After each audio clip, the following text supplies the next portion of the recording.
तो भगवान राम बोले हम चारों भाई एक साथ में जन्म लिए, एक बेड पर सोए, एक साथ में विद्यालय गए और एक साथ में विवाह हुआ और एक साथ में ही तो राज तिलक में बैठना चाहिए। हम अकेले कैसे राज सिंहासन पर बैठे? एक गुरुजी को भगवान राम बोले और अंत में ध्यान देना गुरु वशिष्ठ बोले कि हे राम, ये हम नहीं करें, ये आपके पिता आपको राज तिलक दे रहे हैं। इसलिए तो भगवान राम बोले अगर मेरे पिता की आज्ञा है तो हम अपने पिता की बात को नहीं काट सकते। गुरु जी चले गए और इधर ध्यान देना, इधर देवताओं में हलचल मच गया। जब भगवान राम का राज तिलक होगा तो फिर गड़बड़ हो जाएगा। भगवान राम को किसी प्रकार से बन की ओर भेजा जाए तभी दैत्यों का संहार होगा और संतों का उद्धार होगा, वरना ऐसा नहीं होगा। इसलिए सारा देवता साकेत लोग में मीटिंग कर रहे हैं और अंत में मां सरस्वती के चरण में गिर गए और कहने लगे मां हमारे बात को मानो, किसी प्रकार से आप विघ्न डालिए जे राम चला जाए बन की ओर। मां सरस्वती बोली भगवान राम के राज्य में हम ऐसा गड़बड़ काम नहीं कर सकते। बोले मां आप मेरे ऊपर कृपा करें। नहीं माने तो ब्रह्मा जी समझाए कि देवी संतान की बात को मान लेना चाहिए और इसी में संतान का भलाई है, इसलिए कुछ आप अवश्य करें जो राम बन जाए। मां सरस्वती आई और मां सरस्वती जब आई तो मां सरस्वती मन में सोची मैं किसके ऊपर अपना भाव प्रकट करूं या उनके ऊपर कृपा बरसाऊं, गड़बड़ करने किसका मैं बुद्धि पलट दूं। तो मंथरा आई, मंथरा को देख लिए। कई व्यक्ति कहते हैं कि बुद्धि को पलट दिया, बुद्धि को नहीं पलटा।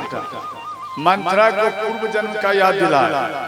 पूर्व जन्म का याद मंथरा जो थी राजा बलि की बहन थी और 52 भगवान अवतार लेकर के राजा बलि से 3 पग पृथ्वी मांगी और 2 पग में इनका सारा संपत्ति को समाप्त कर दिया, यानी सब नाप लिया।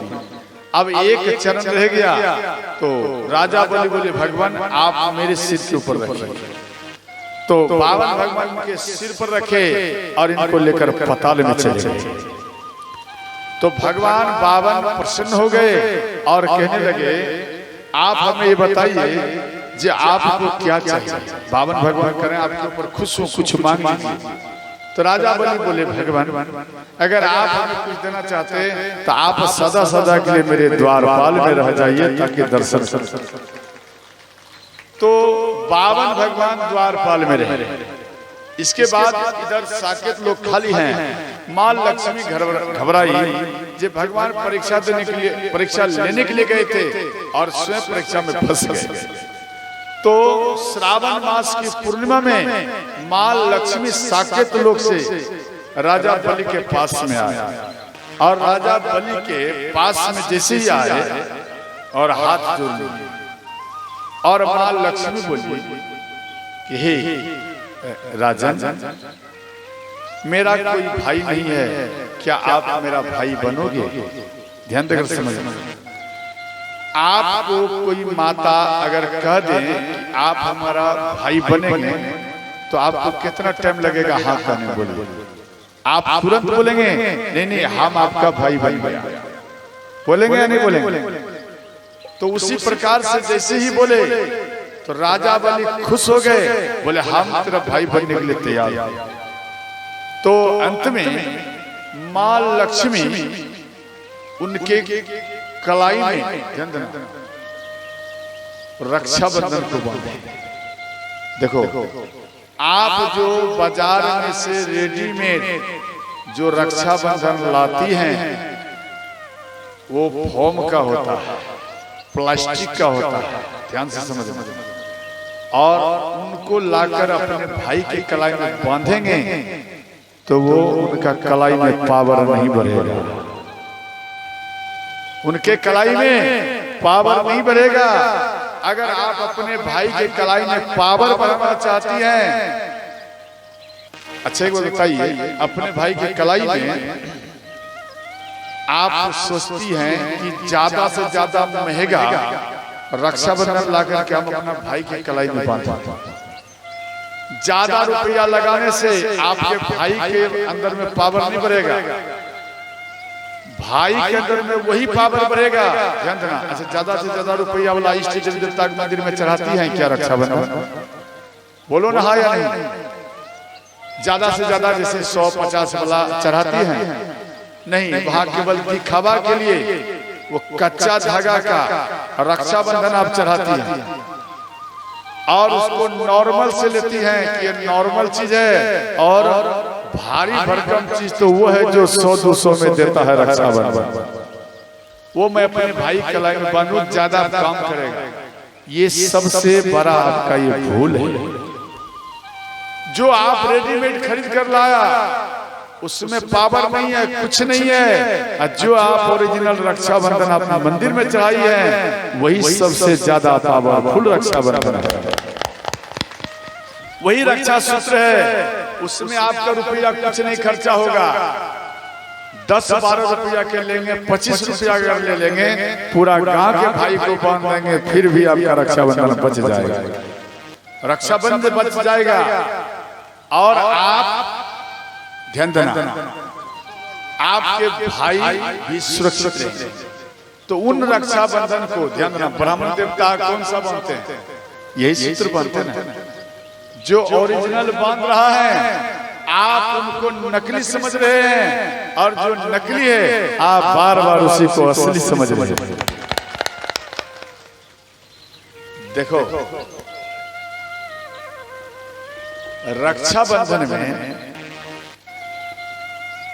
जैसे उसको बांधे, भाई के अंदर में पावर आ जाता है।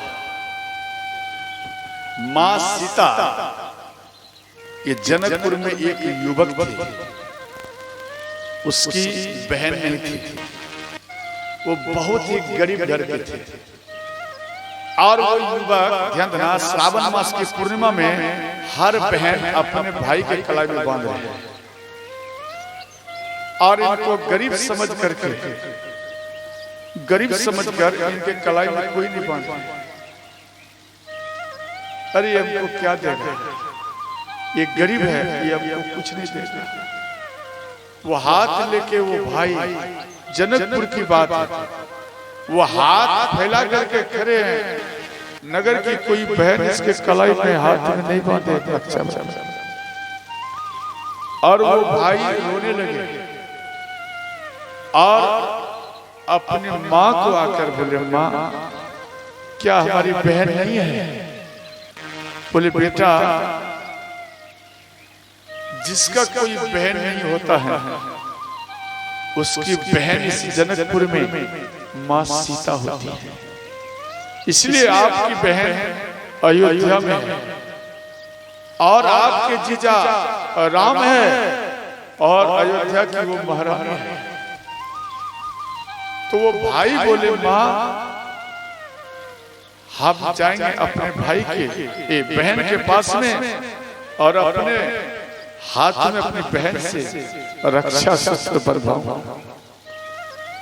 तो माँ के फटे हुए वस्त्र थे, एक पुराना फटा हुआ वस्त्र थे। वो माँ उन वस्त्र को अच्छे से सफाई कर दिए, चपोत कर, और अपने बेटा को दे दिए। बोले, बेटा जब आपकी बहन सीता आपको रक्षा सूत्र बांधेगी तो बेटा उसको कुछ देना पड़ता है, और उसको बोल देना कि बहन तेरे लिए ये साड़ी लाया और ये साड़ी फटा हुआ है बहन, लेकिन नाराज मत होना, जब हम मेहनत करूंगा तुझे मैं अच्छा साड़ी दूंगा। बहन तत्काल इस साड़ी को आप स्वीकार कर लीजिए। इस प्रकार से बेटा अपनी बहन को आप मना लेना। माँ रोने लगी। देखो, माँ के हृदय में बेटे के लिए विशेष प्रेम रहता है, और वो भाई चल दिए वो फटे हुए कपड़े को लेकर।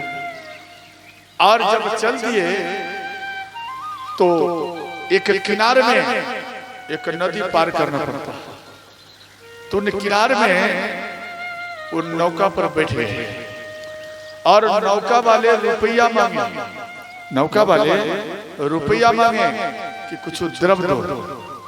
तो वो बोले भैया मेरे पास रुपया नहीं है। बोले जब नहीं है तो कैसे बैठ गया, उतर जा। उनको डांट कर नौका से उतार दिया। उसके बाद फिर दूसरा नौका आया, फिर उसमें बैठ गए, फिर रुपया नहीं के कारण और उनको बार बार उसको उतार दिया। वो भाई बहन की याद में उन किनारे में रोते रहे। रात हो गया, अब वहां आना जाना बंद हो गया। अपनी माँ को याद करके, अपनी बहन को याद करके वो भाई बार बार रोने लगे किनारे कि बहन आप इस नदी के पार में हो, बहन मैं तेरे पास मैं कैसे आऊं, मेरे पास में एक भी रुपया नहीं और मैं कैसे तेरे पास आऊं बहन। भाई रात में भूखे प्यासे उस किनारे में रोते रहे और उधर मां सीता रात भर रोती है। भगवान राम को बोली हे प्रभु, भगवान राम बोले कि देवी आप क्यों रो रही हो? तो मां सीता बोली भगवान एक जनकपुर से चल करके एक मेरा भाई हमें रक्षा सूत्र बांधने के लिए आ रहा है और कोई नौका में इनको नहीं बिठाया, अगर बैठ भी गया तो उनको भगा दिया, क्यों उनके पास में कोई द्रव नहीं है। इसलिए मेरा भाई भूखे प्यासे उस पार में अकेले उन जंगल में अकेले वो बैठ करके बहन बहन करके वो रोता है। और इसी कारण से है भगवान मैं रो रही हूं अपने भाई का यंत्रणा। बहन के अंदर में कितना भी कष्ट आ जाए वो नहीं रोएगी उतना, अगर भाई को कष्ट आ जाए तो वो बहन बहुत ज्यादा गंभीर से रोती है। बहन रोती है, इसलिए मां सीता इधर फुट फुट करके रोती है और वो भाई रात में रोते रोते अंत में सो गए। भगवान राम अपने मन से उनको अयोध्या में रातों रात ला करके रख दिए। जैसे ही रख दिए और सुबह हुआ जगे, ये आश्चर्य पड़ गए भाई हम किनारे में थे, हम कैसे आए? तो वहां नगरवासी को पूछे जे हमारी बहन सीता है, हमारी बहन सीता किधर रहती है? अंत में एक माता उनको पकड़ कर ले गए और अपनी बहन सीता से ध्यान देना वो युवक मिले और बहन के चरण में गिर गए। बोले बहन हमें पता नहीं था आप इतना दूर में रहती है। मां सीता रोते हुए अपने भाई को उठाकर सीने से लगा लिया। मां सीता अपने सीने से लगा लिए और भाई अपना कलाई को आगे बढ़ाया और कहने लगे बहन आप क्यों नहीं आई? हर भाई की बहन आई, आप मेरे घर में क्यों नहीं आई? और हर भाई के हाथ में बहन कलाई में रक्षा सूत्र बांधे, आप इस भाई के पास में क्यों नहीं आई और मेरा कलाई खाली रहा? इसलिए बहन मेरे कलाई में आप रक्षा सूत्र बांधो। मां सीता रोते हुए भाई का शरीर में जो वस्त्र है वो भी फटा हुआ है, गरीब है, और मां सीता उनके कलाई में रक्षा सूत्र बांधे। इसके बाद वो भाई वो मां के दिए हुए वस्त्र दिए। मां वो वस्त्र को पहनी थी, पहनते पहनते वो पुराना हो गया, फट गया, फिर भी वो पहनती थी, परंतु वो दूसरा और उससे ज्यादा फटा हुआ कपड़ा को माँ पहन लिए। ये कुछ ठीक था, ये वस्त्र को सफाई कर अपने बेटा को दिए थे और वही बेटा माँ सीता को दिए। माँ सीता उन वस्त्र को देख करके अपनी माँ को बार बार याद करके रोती है और वो रोती है और कहती है, माँ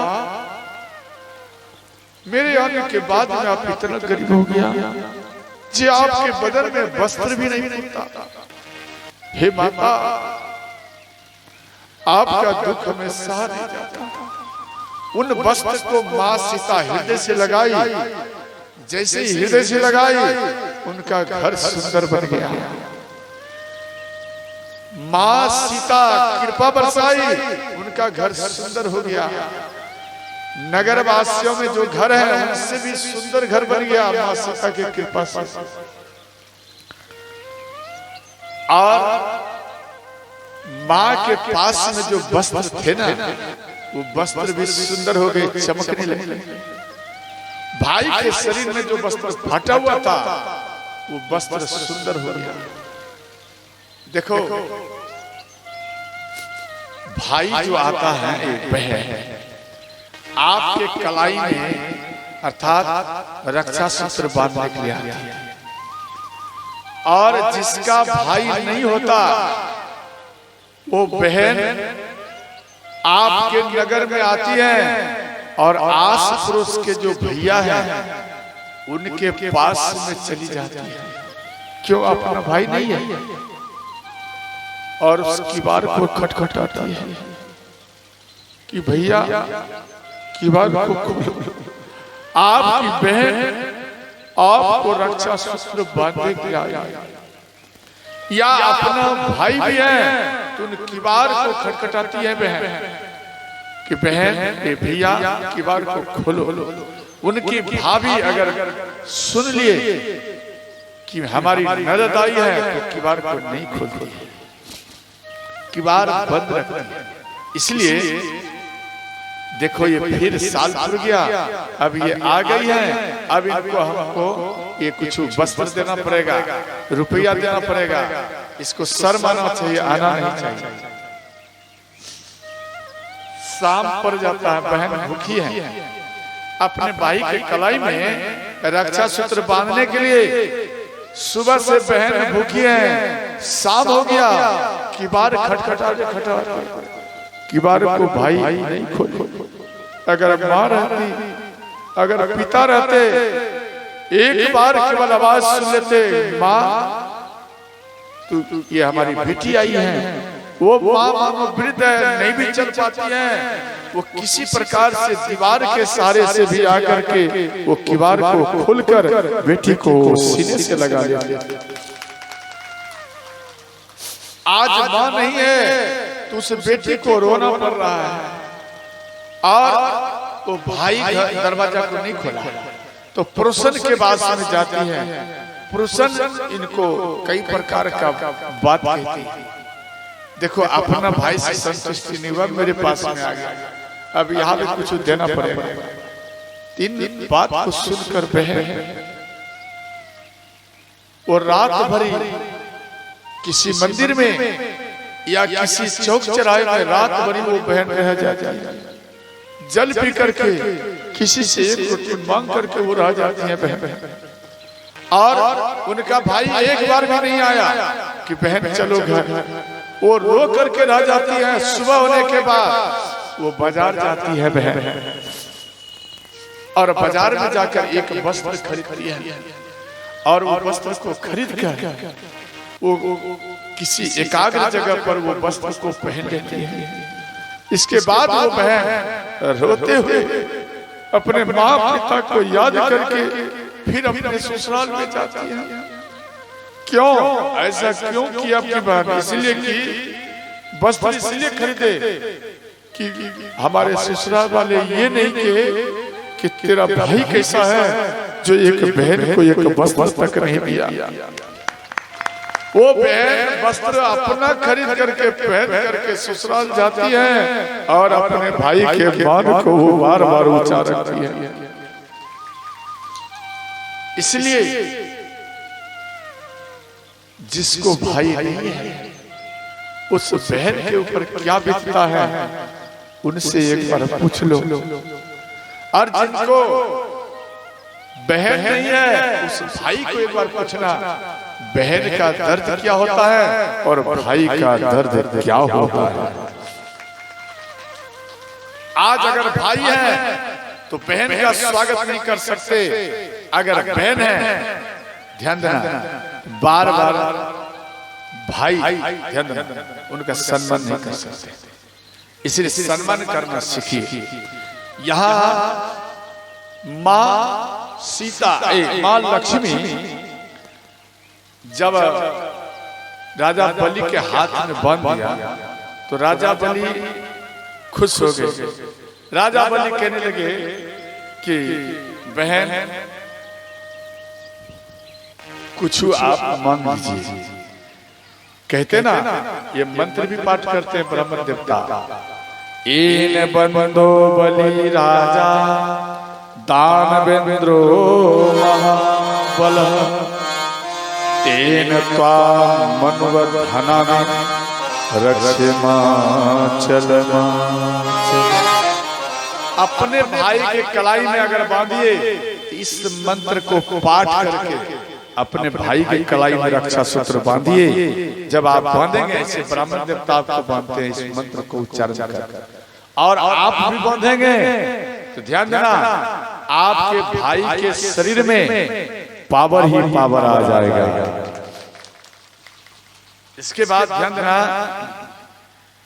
और राजा बलि की बहन थी रत्नमाला, उनका नाम था रत्नमाला। और रत्नमाला मन में संकल्प किए, ध्यान देना ऐसे महाइदर लक्ष्मी को राजा बलि बोले कि बहन भाई को बहन को कुछ देना चाहिए, आप कुछ मांगिए। माँ लक्ष्मी बोली भैया अगर आप देना चाहते हैं तो आपके पास में जो द्वारपाल है आप उनको दे दीजिए, बस मैं खुश हो जाऊंगा। बावन भगवान को मुक्त किए और माँ लक्ष्मी चली गई। और इधर ध्यान देना रत्नमाला मन में संकल्प किए कि विष्णु भगवान बावन का रूप धारण करके मेरे भैया का राजपाट को छीन लिया है और हम संकल्प कर रही हूँ जे ये जब अवतार लेंगे इनको राज से ही हटा दूंगी, राज से ही इनको भगा दूंगी जैसे भी होगा।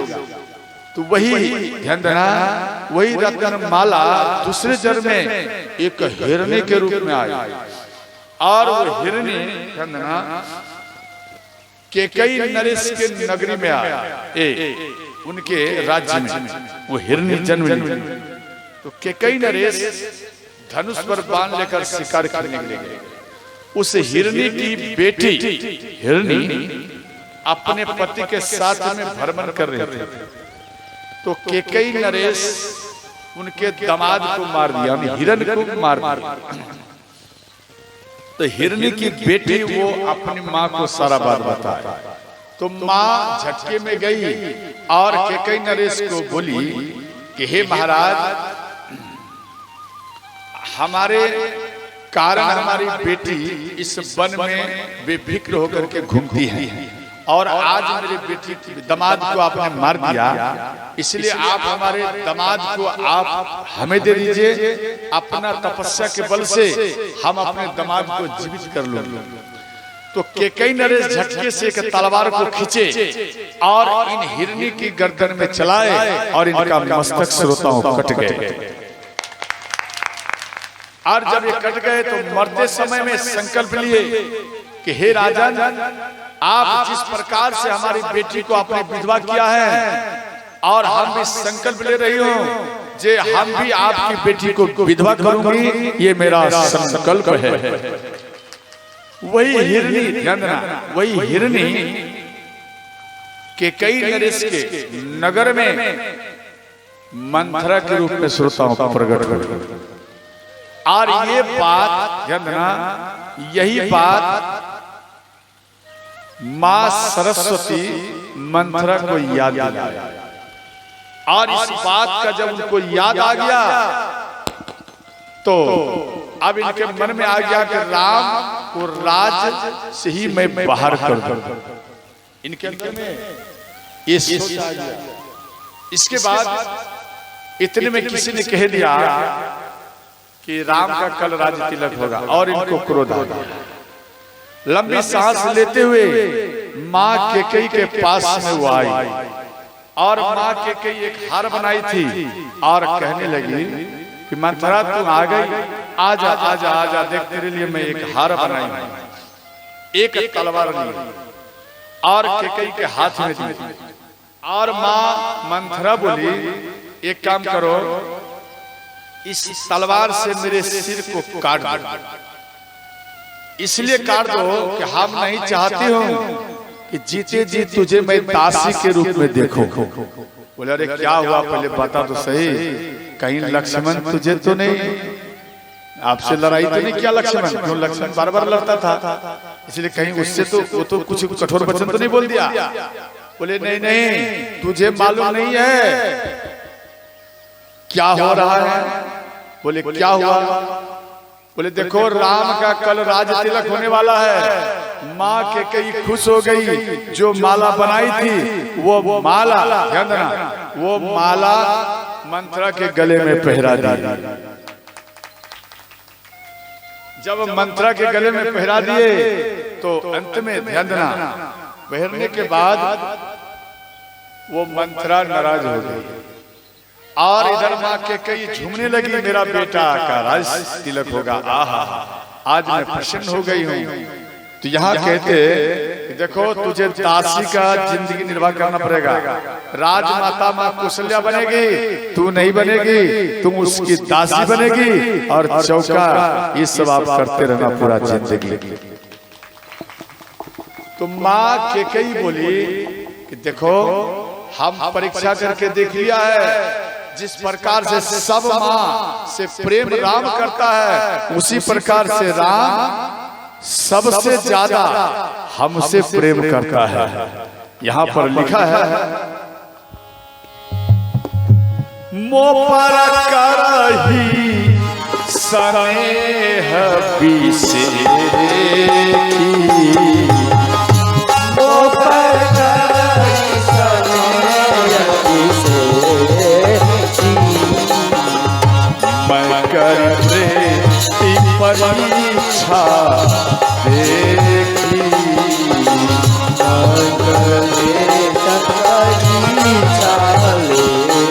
देखी श्री राम जय राम जय जय राम,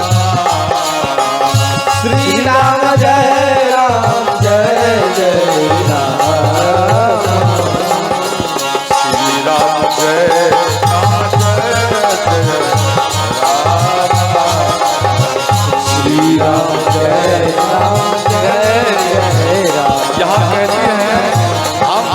करके देख लिया हूं, सबसे ज्यादा राम हमसे प्रेम करता है। प्राण ते अधिक राम प्रिय मोरे, प्राण ते अधिक राम प्रिय मोरे, इनके तिलक अक्षोभ का सतोरे, इनके तिलक क्षोभ का सतोरे। श्री राम जय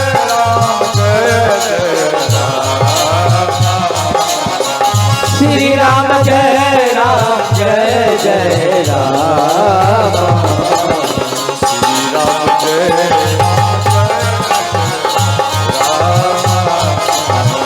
श्री राम जय राम जय जय राम। हर हर महादेव।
करी प्रीति परीक्षा देखी।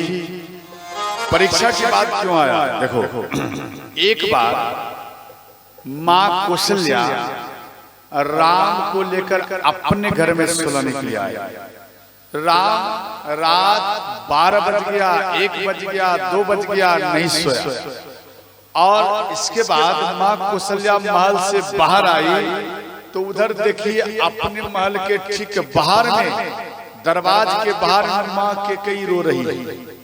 तो माँ कौशल्या गई, बोली बहन आप क्यों रो रही हो? तो माँ कैकेयी बोली कि दीदी हमको रात में नींद नहीं आ रहा। बोले क्यों? बोले मेरे पास में राम नहीं सोया, इस कारण से हमको रात में नींद नहीं आ रहा। माँ कौशल्या बोली कि बहन मैं क्या बताऊं, राम भी रात भर नहीं सो रहा है। 12 बज गया, 2 बज गया, राम भी नहीं सोया। राम बार बार तेरे याद में रोता है। इस बात को सुनकर माँ कैकेयी दौड़ते हुए गई कौशल्या माता के महल में और अपना बेटा राम को सिर से लगाई और अपने महल में आकर उसको सुला दिया। इसलिए यहाँ पर लिखे हैं, हम परीक्षा करके देख लिया और प्राण से अधिक राम प्रिय मोरे, अर्थात प्राण से भी ज्यादा राम हमारे लिए प्रिय है और राम के लिए मैं प्रिय हूं। और जो वड माँ कैकेयी राम को दिए थे वचन सब भूल गई। माँ कैकेयी सब बात को भूल गई। क्यों? प्रसन्नता की बात आता है, सब दुख की बात भूल जाता है। इसलिए माँ कैकेयी सब भूल गई। इसके बाद ध्यान देना,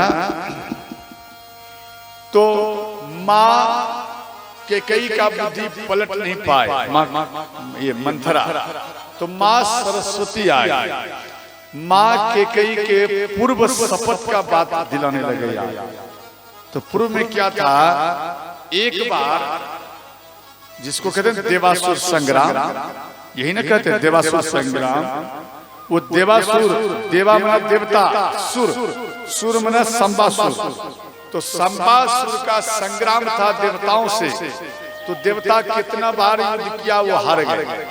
अंत में ब्रह्मा जी के पास गई इस बात को रखे। तो ब्रह्मा जी बोले देखो ये ऐसे नहीं मरेगा, ये महाराज दशरथ जी के हाथों मरेगा।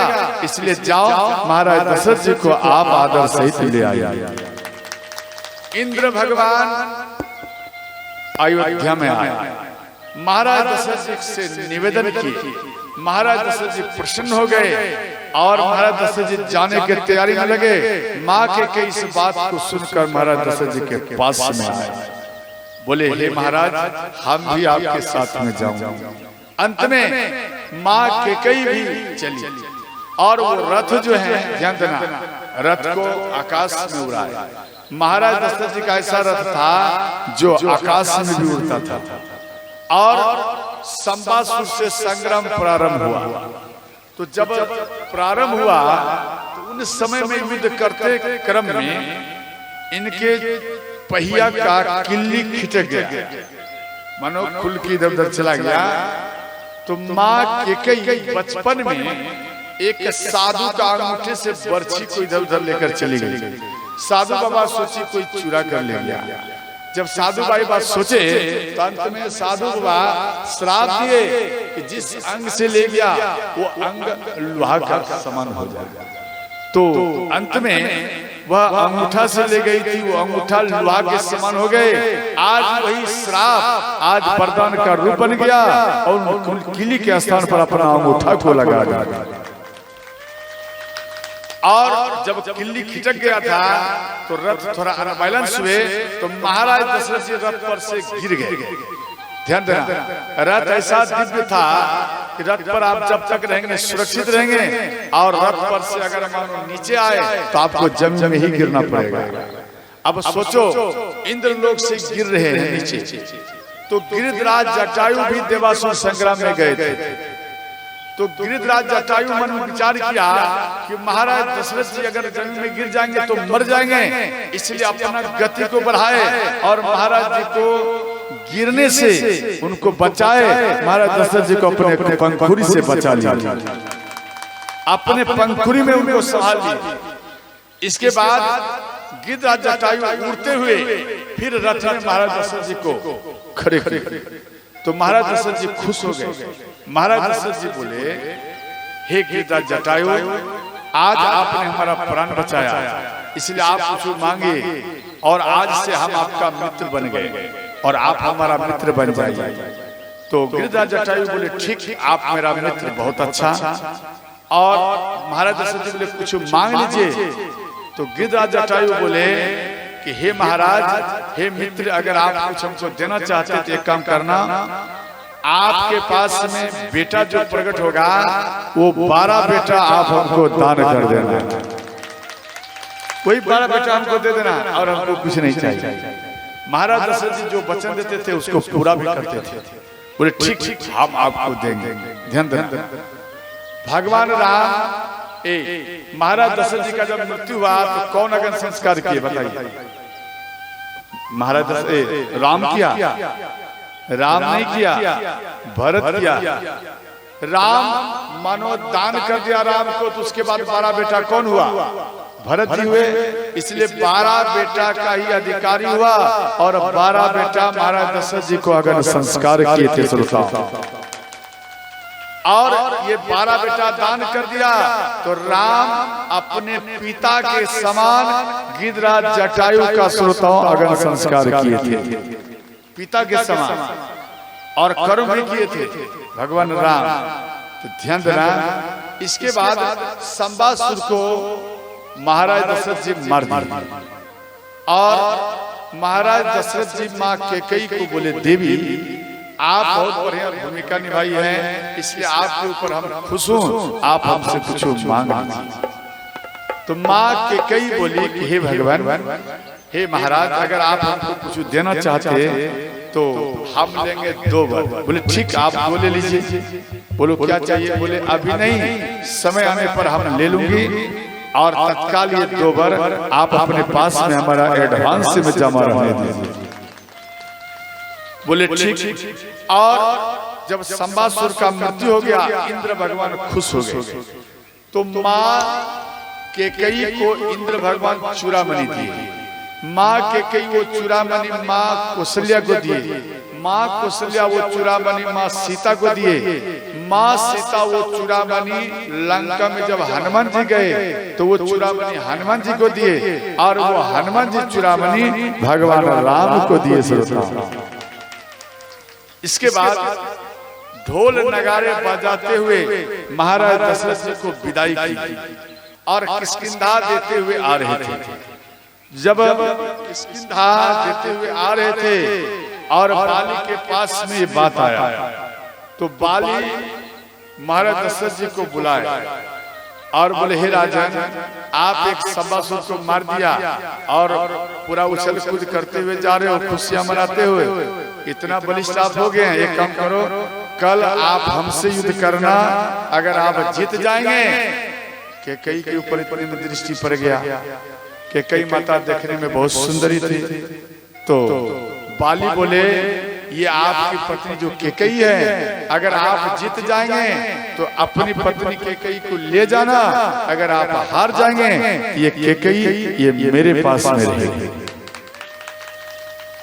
महाराज दशरथ जी को बहुत बड़ा चिंता आ गया, अब क्या किया जाए, रात का समय है। तो माँ कैकेयी बोली, हे नाथ, आप ये चिंता को हटाइए, आप मन में मत रखिए, ये चिंता मेरे ऊपर छोड़ और आप सो जाइए। सुबह हुआ, माँ कैकेयी और महाराज दशरथ जी आए।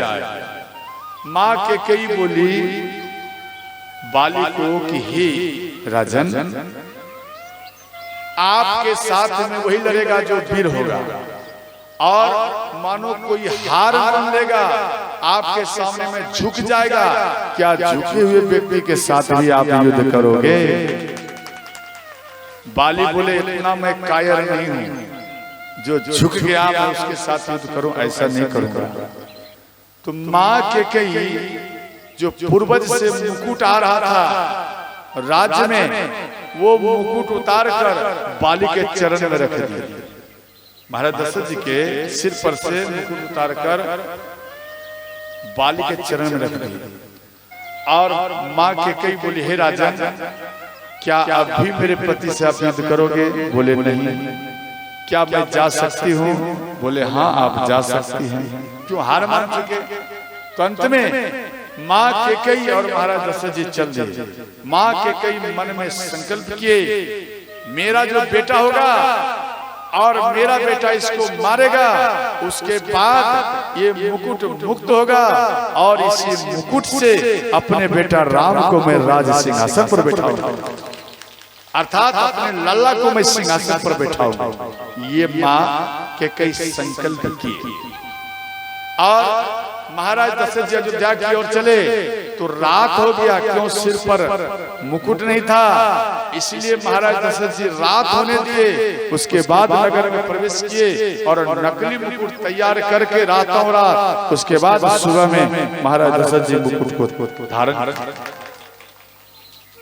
ये सब बात ध्यान देना, माँ सरस्वती माँ कैकेयी को याद दिलाए। इनका बुद्धि पलट गया और माँ मंथरा के चरण में ये गिर गए। माँ कैकेयी गिर गई और कहने लगी कि आज से आप हमारे गुरु हैं, आप बताओ राम को मैं कैसे वन भेजूं? मात्र एक रात है। बोले अरे एक रात है, पल में जब प्रलय हो सकता है, अभी तो पूरा रात बाकी है कैकेयी। आप जाओ, अपने बेटा का शपथ कराना और 2 वर महाराज के पास आपका है। आप जाइए, पहले शपथ करा के फिर मांगना। पहले भरत के लिए राजगद्दी मांगना, उसके बाद राम के लिए 14 वर्ष के लिए वनवास मांगना। इस बात को सुनकर माँ कैकेयी को भवन में आई और वो भवन में जैसे ही आई तो एक दासी को भेजी और महाराज दशरथ जी को बुलाने के लिए जैसे ही भेजी तो इस बात को सुनकर महाराज दशरथ जी का चरण आगे नहीं बढ़ रहा था। यहाँ गोस्वामी जी लिखे हैं,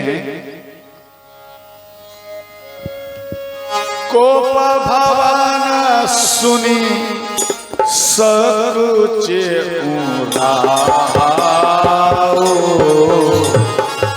कोप भवन सुनी शोक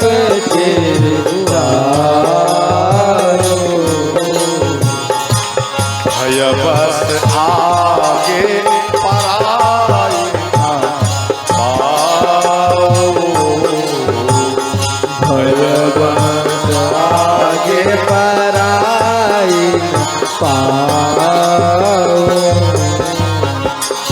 आगे पान नहीं बढ़ रहा।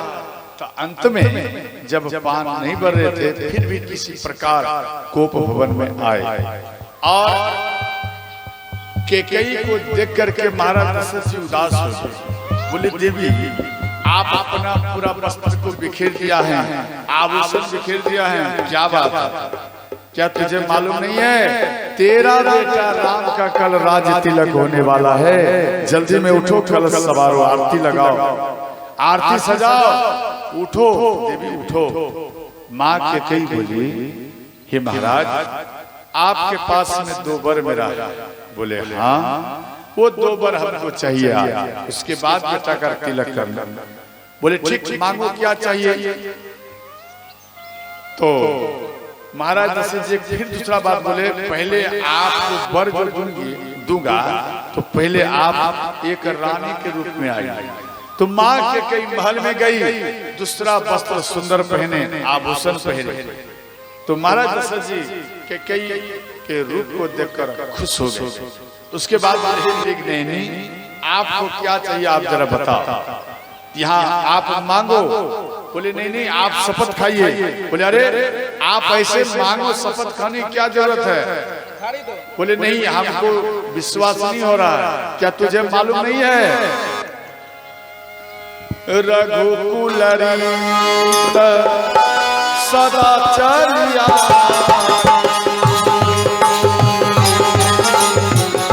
प्राण जाई धन जाई। राम सिया राम जय जय राम, राम सिया राम जय जय राम। मंगल भवनय ओ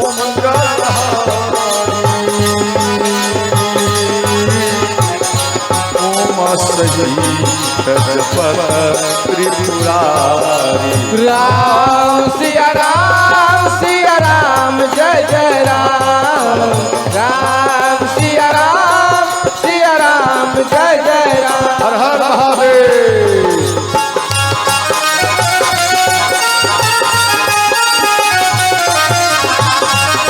जोर जोर करताल बजाइए। जय हो।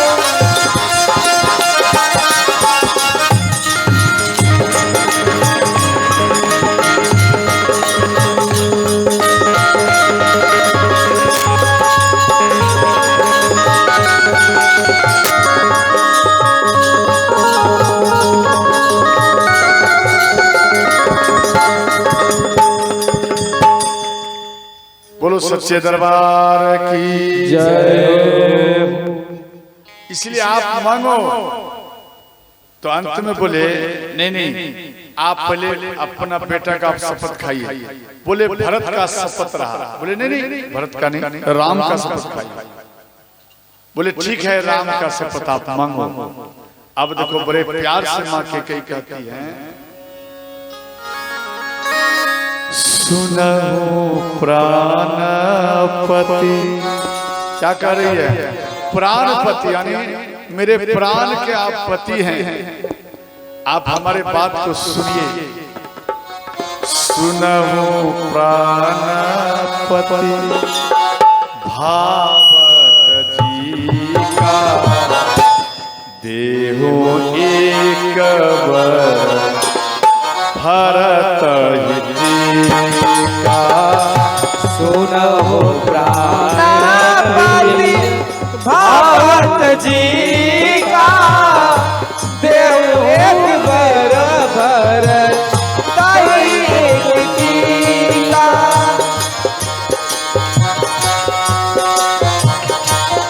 जैसे ही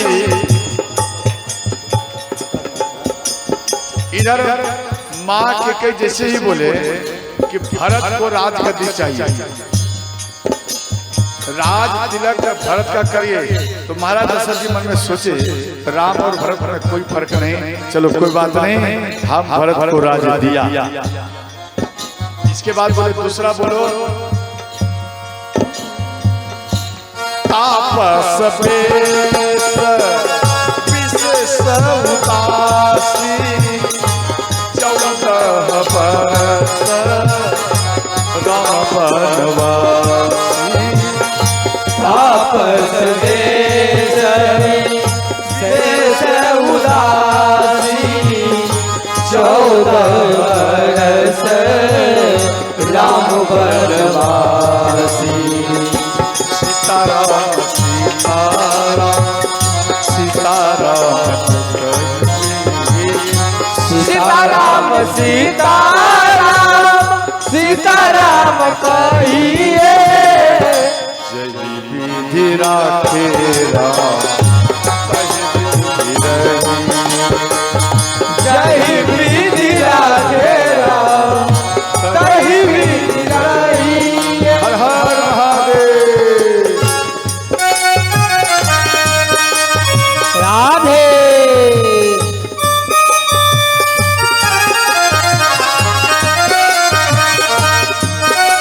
जय जय। दोनों हाथों से मीठी मीठी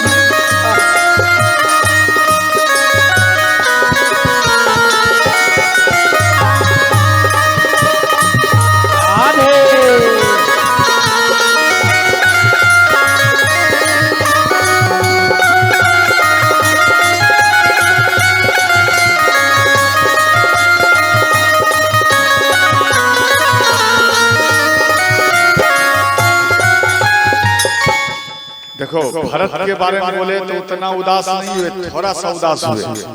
और जैसे ही बोले तापस वेश विशेष उदासी 14 बरस राम वनवास। महाराज दशरथ जी कांप गए, पूरा शरीर कांप गया, थर थर करने लगे महाराज दशरथ जी। और अंत में बोले देवी आप इस बात को वापस ले लो। इस तरह की बात बोलना नहीं चाहिए। अगर आज के बाद अगर आप दोबारा बोली तो मेरे शरीर से ही प्राण निकल जाएगा देवी, इसलिए आप ऐसा बात मत बोलो। तो माँ के कई बोली कि हे महाराज, बड़े आए थे रघुकुल रीत सदा चली आई, प्राण जाई बरु बचन न जाई। बहुत बोल रहे थे, क्या हो गया? आज थोड़ा सा मांग लिया और सीधा पलट गए। तो अंत में माँ के कई के चरण को पकड़ लिए महाराज कि देवी आप हमार बात को मानो, और राम मेरे प्राण से भी ज्यादा प्रिय है, राम को वन मत भेजो। अगर वन भेज देगी तो मेरे शरीर से भी प्राण निकल जाएगा, मेरा बात मानो। अंत में ध्यान देना, ऐसे महाराज दशरथ जी रोते रहे। माँ के कई अंदर से रोती है, अपने पति को अगर कष्ट में देखेंगे, क्या माँ नहीं रोएगी? अर्थात पत्नी नहीं रोएगी, पत्नी रोती है। लेकिन यहाँ अगला जो वचन है जो हम दिया उसको तो पूरा करना है। और हे महाराज, आप कैसे भूल रहे हैं? मन में विचार कर रहे हैं, उस बात को याद करिए। इसलिए राम को जाने दीजिए, तभी तो अपने बेटा राम को ओरिजिनल मुकुट से आप राज तिलक करोगे। और महाराज दशरथ जी जमीन में गिर गए। राम आएगा, हमको देखेगा। और स्वस्थ में तो राम हमको छोड़कर नहीं जाएगा। रात भर लेटे, सुबह हुआ, नगरवासी सब पूरा भीड़ में आ गया। गुरु वशिष्ठ बोले, सुमन, महाराज दशरथ जी पहले पर में सबसे पहले उठ जगते थे, अभी तक जगे नहीं। आप जाइए, देखिए, जाओ सुमंत जगावहु जा, आप जाइए देखिए कहाँ। तो महल में जैसे प्रवेश किए, राम आए। राम सुमंत जी के चरण में प्रणाम किए। देखो, राम स्वयं भगवान और सुमंत जी के चरण में प्रणाम किए, पिता समान। देखो, आपके गांव में अगर कोई मुखिया है, उनका बेटा है, समझिए, उनका बेटा है, आप उनके बेटे को देखना, आपको प्रणाम नहीं करेगा। क्यों? बहुत बड़ा पोस्ट में। आपके गांव का कोई मनो ब्राह्मण है और ब्राह्मण है तो उसका मनो समाज का कोई बुजुर्ग व्यक्ति आ गया तो वो उनके चरण में प्रणाम नहीं करेगा। क्यों? अपने अंदर में अभिमान रहता है, हम तो ब्राह्मण हैं, हम ये हैं। अरे ब्राह्मण बाद में बनना, पहले आप स्वतंत्र होकर पहले बेटा तो बनकर दिखाओ। पहले आप बेटा बनकर दिखाइए, उसके बाद आप बाबा बनना। पहले एक नंबर का बेटा बनना। आप किसी संत के चरण में झुककर प्रणाम करने की ज्ञान नहीं है तो आप बाबा क्या बनोगे? आप किसी नगर वासियों को आप अपना पिता नहीं जान पाए तो आप दूसरे का क्या पिता बनकर दिखाओगे? इसलिए पहले पिता समझो कि हमारे पिता है, तब आपका संस्कार में परिवर्तन होगा, वरना संस्कार में परिवर्तन नहीं होगा। इसलिए भेदभाव नहीं रखना चाहिए, सबको प्रणाम करना चाहिए, तभी भगवान आपके पास में सदा विराजमान रहेगा, वरना नहीं रहेगा। इसके बाद ध्यान देना, भगवान राम और सुमंत जी आपस में चर्चा किए कि पिताजी कहाँ हैं। सुमंत बोले, हम भी तो ढूंढ रहे हैं कहाँ हैं। तो कैकेयी माता के महल में आया, पिताजी को देखे जमीन में गिरे हुए और पिताजी के चरण में प्रणाम किए और चरण को हिलाए। तो महाराज दशरथ जी थोड़ा सा भी नहीं हिले। तो महाराज दशरथ जी ध्यान देना, इसलिए नहीं हिले, राम देखेगा कि मेरे पिता होश में नहीं आए तो ये बन नहीं जाएगा, ये मेरे पास में रहेगा, इसलिए बेहोश में रहे। और अपनी माँ कैकेयी को पूछे कि माँ आप हमें ये बता, जब मेरे पिता बेहोश क्या है, एक क्यों है, क्या कष्ट हुआ, बोलो तो सही माँ। बोले बेटा 2 बार तेरे पिता से मांगी हूँ और ये देते ही बेहोश हो गया। तो भगवान राम बोले माँ क्या वो 2 वर है? बोले प्रथम वर है तेरे भैया भरत के लिए हम राज सिंहासन मांगे हूँ। भगवान राम खुश हो गए और कहने लगे माँ आप धन्य हैं, माँ आप धन्य हैं जे मेरे भैया भरत को आप राजगद्दी पर बैठाने जा रहे हैं। आप धन्य हैं माँ। आप और बता क्या और दूसरा क्या मांगे?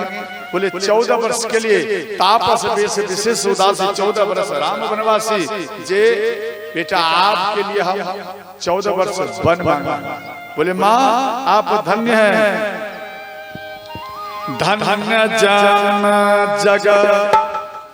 इधर भगवान राम खुश हो गए और अपनी माँ के कई के चरण में गिर गए। देखो भगवान राम माँ के कई मन में तो समझ रहे हैं कि क्या करना है। बात समझ गए ना? जो कथा पूर्ण सुने होंगे तो उसको मालूम है माँ के कई अंदर में रो रही है और भगवान राम भी रो रहे हैं, लेकिन मन में दोनों बात होता है माँ अपने आप को संभालो माँ। अपने पिता को नहीं कह रहे हैं, अपनी माँ केकई को कह रहे हैं राम कि माँ अपने आप को संभालो। ये तेरा बेटा राम 14 वर्ष में पुनः आपके चरण में ही आकर के प्रणाम करेगा माँ। इस प्रकार से मन में अपनी माँ चरण में प्रणाम किए। बोले माँ अभी तुरंत हम आते हैं और माँ कौशल्या से मिलकर। तुलसी कृत रामायण में माँ के कई और माँ कौशल्या से मिलकर के ही भगवान राम गए हैं, लेकिन वाल्मीकि रामायण में दिया गया माँ सुमित्रा से भी मिलकर के गई। अंत में ध्यान देना माँ कौशल्या के पास में आए। बोले माँ हम 14 वर्ष के लिए बन जा रहा हूं, मेरे पिता हमको बन कराई दिया। बोले बेटा क्या तेरे पिता दिया है?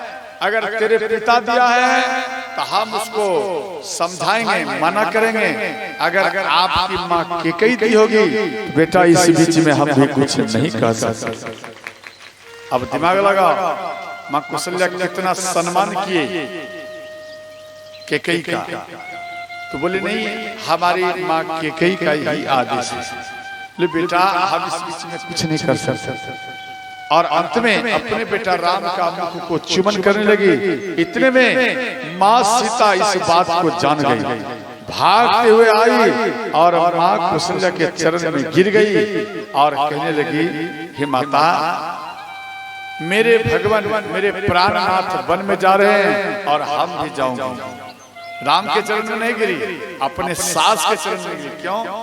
इसलिए जब तक सास का आर्डर नहीं होगा तो ये पुतहु कभी भी अपने पति के साथ में नहीं जा पाएगा। ये सास के चरण में गिर गई और हाथ जोड़कर विनती की माँ हमको आदेश दीजिए। तो यहाँ कहने लगे बेटी आप कभी भी महल से बाहर नहीं गई और वन में कंकर पत्थर काटा इत्यादि सबसे आपका वो मार्ग में स्वागत होगा, तो फिर बेटी आप कैसे इतने कष्ट में सहेगी? बोले माँ आपका आशीर्वाद रहेगा और हम अपने पति के शरण में रहूंगी तो ये कांटा भी हमारे शरीर को कुछ बिगाड़ नहीं पाएगा। इसलिए माँ हमको आप आदेश दीजिए। भगवान राम समझाने लगे देवी आप मत जाइए, आप यहाँ रहिए। जब जब मातु करही सूदि मोरी, जब जब मातु करही कर चोरी, जब मातु करही सूदि मोरी, जब जब मातु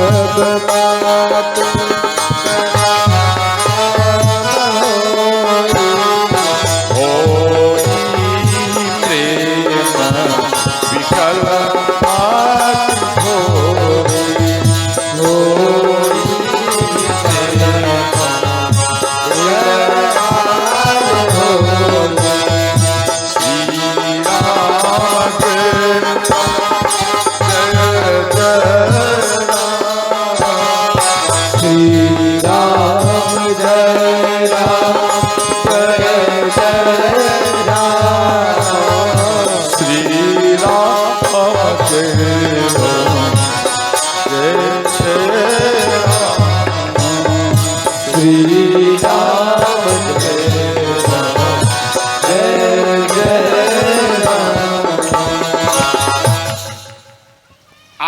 देवी घर में रहिए। जब जब मेरी माँ मेरे पिता हमको याद करेंगे तो आप मेरा याद जैसे करेंगे तो आप उनको समझा कर रखना, आप यहाँ रहिए।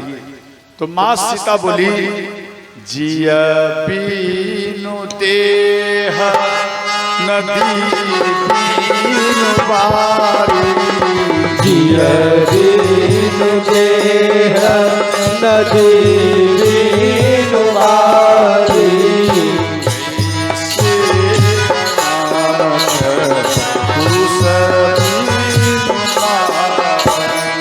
कैसे नाथ पुरुष बीन नारी। जिया बीनु देह अर्थात सामने अगर पति ना हो तो पत्नी को श्रृंगार भी अच्छा नहीं लगता। अगर मेरे पति चले जाएंगे बन तो मेरा शरीर तो यहाँ रहेगा, लेकिन मेरे शरीर से प्राण निकलकर मेरे पति के साथ में चले जाएंगे। माँ अंत में कौशल्या समझे, ये मन में विचार किए कि सीता नहीं रहेगी। अंत में सीता को बोले ठीक आप जाइए।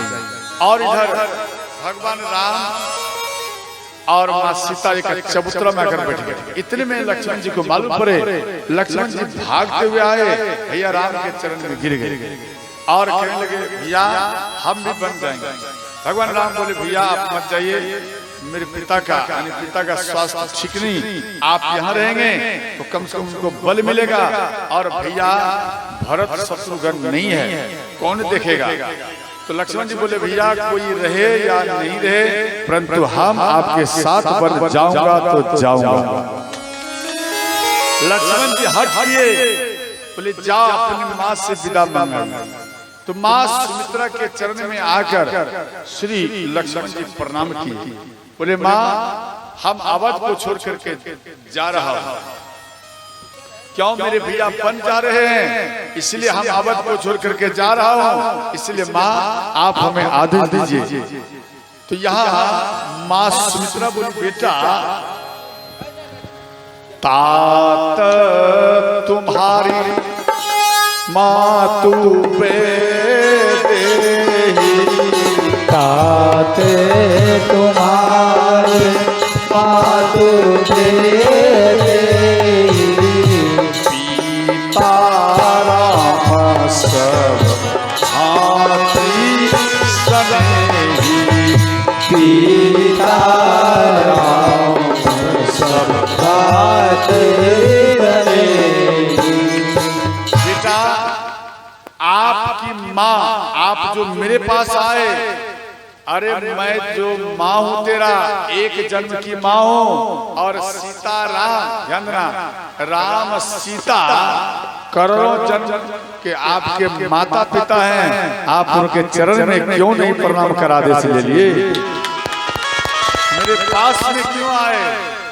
और एक बात बेटा आप जो बोले अवध को छोड़ कर जा रहे हैं, अरे आप अवध को छोड़ कर नहीं जा रहे हैं, आप अवध को ही साथ में लेकर जाए। जिस जगह में राम खड़ा हो जाएगा बैठ जाएगा वह जगह ही अवध ही बन जाएगा। बेटा आप अवध को छोड़ करके नहीं जा रहे हैं, बल्कि आप अवध को ही आप लेकर के जा रहे हैं। इस बात को सुनकर श्री लक्ष्मण जी खुश हो गए।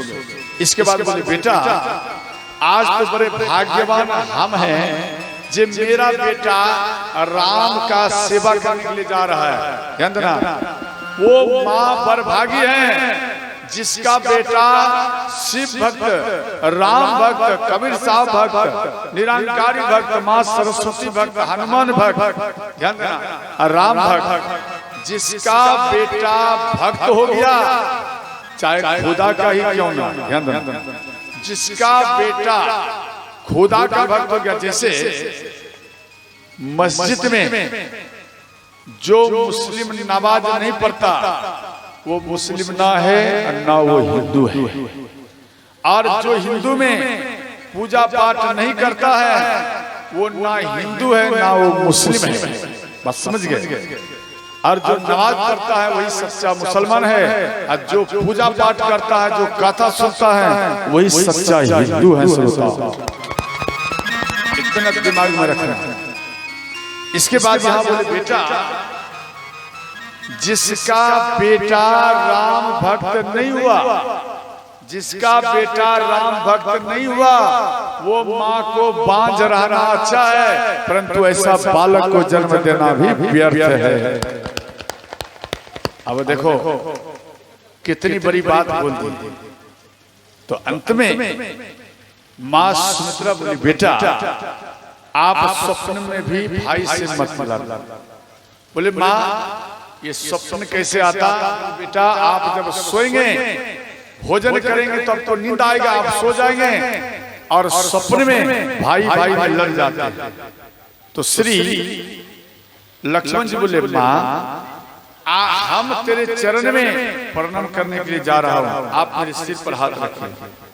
तो माँ सुमित्रा हाथ रखी, लक्ष्मण जी चरण को पकड़े और कहने लगे, हे माता आज ये बेटा आपसे कुछ मांग रहा है। बोले क्या चाहिए बोलो। बोले माँ मैं 14 वर्ष के लिए बन जा रहा हूँ, 14 वर्ष के उपरांत में ना मुझे भूख सतावे और ना मुझे नींद आवे, यही आप हमारे ऊपर कृपा बरसाइए। माँ खुश हो गई। ध्यान देना, उधर से उर्मिला आई और भरत लक्ष्मण के चरण में गिर गए और बोले, हे स्वामी आज तक आपसे हम कुछ नहीं मांगे हूँ और मैं आज आपसे कुछ मांग रही हूँ, इसलिए मेरे सिर के ऊपर हाथ रखे। लक्ष्मण जी घबरा गए, कहीं मेरे साथ न चल दे। अंत में भैया राम के चरण का याद कर सिर पर हाथ रखे और उर्मिला बोली कि हे नाथ, आप जो 14 वर्ष के लिए जा रहे हैं, जो नींद आपको सताएगा, जो भूख आपको सताएगा, वो आपको ना सताकर वही सताव हमारे ऊपर आ जाए और आप निर्मल होकर भैया राम का सेवा करिए। लक्ष्मण जी खुश हो गए। लक्ष्मण जी के आंख भर आए। जिस पुरुष को ऐसी पत्नी मिल जाएगा, समझ लो उसका घर ही वैकुंठ बन जाएगा। जे अपना यानी पति का कष्ट अपने ऊपर लेता है और पत्नी का कष्ट पति लेता है, ध्यान रखना वो दूसरा कोई नहीं, राम सीता ही है श्रोता। इसके बाद श्री लक्ष्मण जी भैया राम के पास आए और भैया राम माँ सीता लक्ष्मण जी माँ कैकेयी के पास में आए, अपने पिता को परिक्रमा किए 108 बार। इसके बाद माँ कैकेयी एक वस्त्र दिए और राम पहरे। उसके बाद नगर से बाहर आए और इधर सुमंत जी को महाराज दशरथ जी उठकर खड़े हुए, बोले सुमंत